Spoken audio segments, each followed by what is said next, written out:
Hello दोस्तों, आज हम आपको लेकर चलते हैं ज्ञान और मोक्ष की खोज में निकले एक महान व्यक्ति के जीवन यात्रा पर, जिन्हें हम जानते हैं गौतम बुद्ध के नाम से।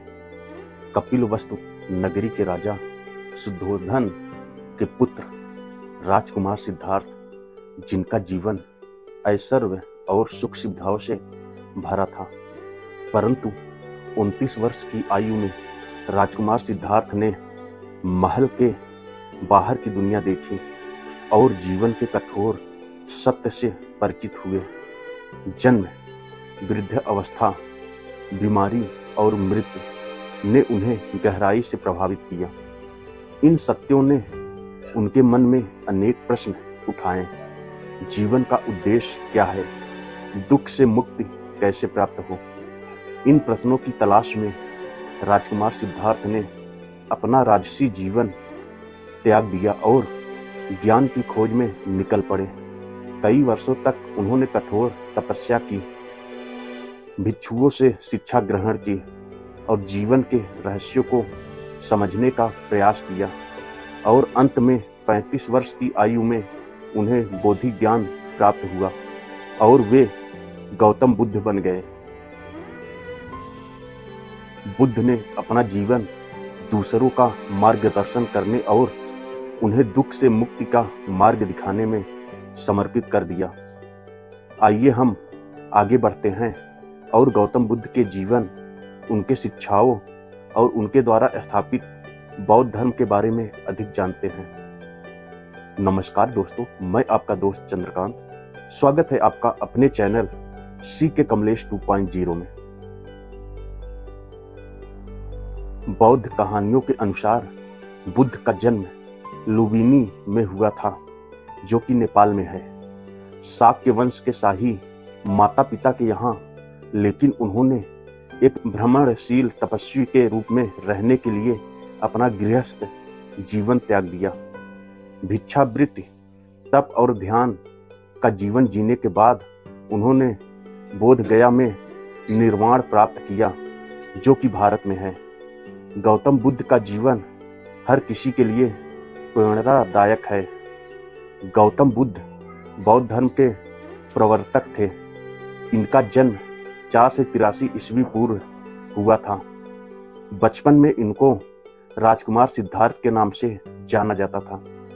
बौद्ध ग्रंथों के अनुसार गौतम बुद्ध के जन्म से 12 वर्ष पूर्व ही एक ऋषि ने भविष्यवाणी की थी कि यह बच्चा यह तो एक सार्वभौमिक सम्राट या महान ऋषि बनेगा। बुद्ध का गोत्र गौतम था। बुद्ध का वास्तविक नाम सिद्धार्थ गौतम था। उनका जन्म शाक्य गणराज्य की राजधानी कपिलवस्तु के निकट लुम्बिनी में हुआ था। बुद्ध के जन्म के 7 दिन के भीतर ही उनकी माता का देहांत हो गया था। उनका पालन पोषण उनकी मौसी गौतमी ने किया था। शिशु का नाम सिद्धार्थ रखा गया था। शाक्य वंश के राजा शुद्धोधन सिद्धार्थ के पिता थे। सिद्धार्थ के जन्म से पूर्व हुई भविष्यवाणी से परेशान होकर उनके पिता ने उन्हें तपस्वी बनने से रोकने के लिए राजमहल की परिधि में रखा। गौतम राजसी विलासिता में पले बढ़े। बाहरी दुनिया से आक्रांत नृत्य करने वाली लड़कियों द्वारा मनोरंजन, ब्राह्मणों द्वारा निर्देशन और तीरंदाजी, तलवारबाजी, कुश्ती, तैराकी और दौड़ में प्रशिक्षित किए गए थे। कम उम्र में ही उनका विवाह राजकुमारी यशोधरा से करा दिया गया। दोनों का एक पुत्र भी हुआ, जिनका नाम राहुल था। सिद्धार्थ बचपन से ही अत्यंत करुण हृदय वाले थे। वह किसी का भी दुख नहीं देख सकते थे। उनके प्रयासों के बाद भी 21 वर्ष की आयु में उनकी अपने राज्य कपिलवस्तु की गलियों में उनकी दृष्टि 4 दृश्यों पे पड़ी। ये दृश्य थे: एक वृद्ध विकलांग व्यक्ति, एक रोगी, एक पार्थिव शरीर और एक साधु। इन 4 दृश्यों को देखकर सिद्धार्थ समझ गए थे कि सबका जन्म होता है, सबको बुढ़ापा आता है, सबको बीमारी होती है और एक दिन सब मृत्यु को प्राप्त होते हैं। इससे व्यथित होकर उन्होंने अपना धनवान जीवन अपनी पत्नी, पुत्र एवं राजपाट का त्याग करते हुए साधु का जीवन अपना लिया और जन्म, बुढ़ापा, दर्द, बीमारी और मृत्यु से जुड़े सवालों की खोज में निकल गए। ऐसा कहा जाता है कि बुद्ध को कोई ज्ञानी जो भी साधना, ध्यान, उपवास, व्रत व जागरण आदि करने की सलाह देता, बुद्ध उसे पूरे मनोयोग से संपन्न करते और वह ज्ञानी पुरुष बुद्ध के समक्ष नतमस्तक हो लेता था, क्योंकि ऐसा साधक शिष्य उसने कभी देखा ही नहीं था। बुद्ध उपवास का प्रयोग कर रहे थे और करते करते अन्न का एक दाना ही पूरे दिन में खाते थे। उनकी काया दयनीय अवस्था में पहुंच गई और शरीर पूरी तरह से लगभग ऊर्जा रहित हो गया था। एक शाम गया की तरफ बढ़ने के लिए वे नदी में कूद पड़े। वो उस समय शक्तिहीन थे ही, 2-4 हाथ आगे ही बढ़े थे कि डूबने लगे। बड़ी मुश्किल से नदी से बह रहे पेड़ के एक तने को पकड़ा और उस पर सवार होते होते लगभग अचेतन हो गए। बुद्ध के कुछ शिष्य दूर से यह सब दृश्य देख रहे थे और उन्हें बड़ी निराशा हुई कि जो व्यक्ति नदी पार नहीं कर सकता वह हमें भवसागर कैसे पार कराएगा, और वे शिष्य बुद्ध को छोड़कर भाग गए। बुद्ध को पता भी नहीं चला कि कब वे दूसरे किनारे पर पहुंचे। चेतना लौटने पर वे धीरे धीरे वहां से चले और एक शिलाखंड पर आकर लेट गए और आकाश को देखने लगे। अभी रात थोड़ी बाकी थी, सितारे आसमान में डूब रहे थे और अब आखिरी सितारा पूरे आकाश में रह गया था।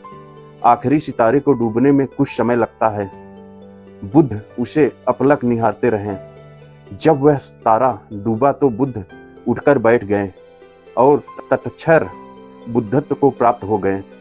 सुबह के पहले पहर में ही एक जवान कन्या अपनी मन्नत पूरी हो जाने के कारण सुबह सुबह शिलाखंड के निकट वृक्ष पर खीर चढ़ाने आई थी। उसने पेड़ के नीचे एक जटाधारी कृष्णकाय व्यक्ति को देखा। उसे लगा कि पेड़ का देवता आज खुद प्रकट हो गया है। उसने खीर का कटोरा बुद्ध के हाथों में दिया और अपने कार्य बनने का धन्यवाद भी किया। बुद्ध को बात समझते देर नहीं लगी। उन्होंने पूछा, बालिका, तुम्हारा नाम क्या है?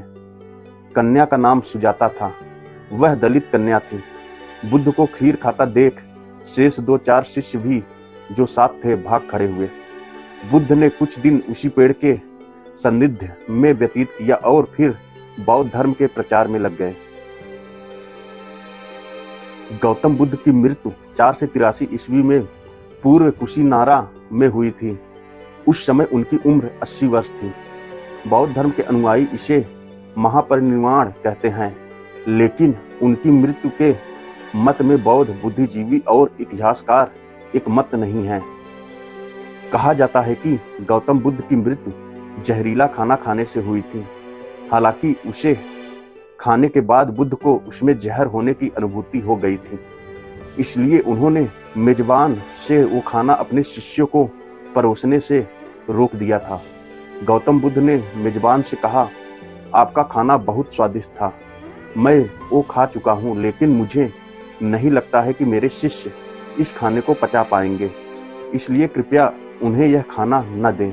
और इस तरह गौतम बुद्ध ने अपने शिष्यों को उस जहरीले खाने से बचा लिया था। जहरीला भोजन शरीर में जाने के बाद गौतम बुद्ध की तबीयत बिगड़ने लगी और वो वहीं जमीन पर लेट गए।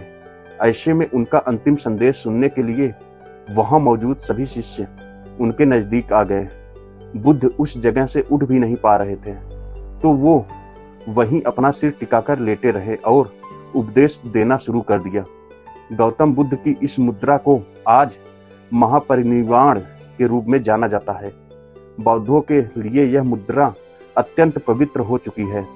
लेटे हुए गौतम बुद्ध की प्रतिमा को उनके अंतिम संदेश की वजह से विशेष स्थान मिला हुआ है। बुद्ध की नकल करते हुए कई बौद्ध उनकी तरह लेटने लगे। यह एक सांस्कृतिक बन गई है, लेकिन वे केवल इस मुद्रा की नकल कर सकते हैं, बुद्ध नहीं बन सकते। तो दोस्तों, कैसी लगी आज की भगवान बुद्ध के जीवन पर बनी यह वीडियो? अगर आपको गौतम बुद्ध के संपूर्ण जीवन पर वीडियो देखना चाहते हैं तो कमेंट करके जरूर बताएं। आशा करते हैं कि आज का वीडियो आपको बहुत अच्छा लगा होगा। अगर वीडियो अच्छा लगा हो तो वीडियो को लाइक करें, चैनल को सब्सक्राइब करें और वीडियो को शेयर करना मत भूलिएगा। मिलते हैं फिर किसी नेक्स्ट वीडियो में। तब तक के लिए नमस्कार दोस्तों।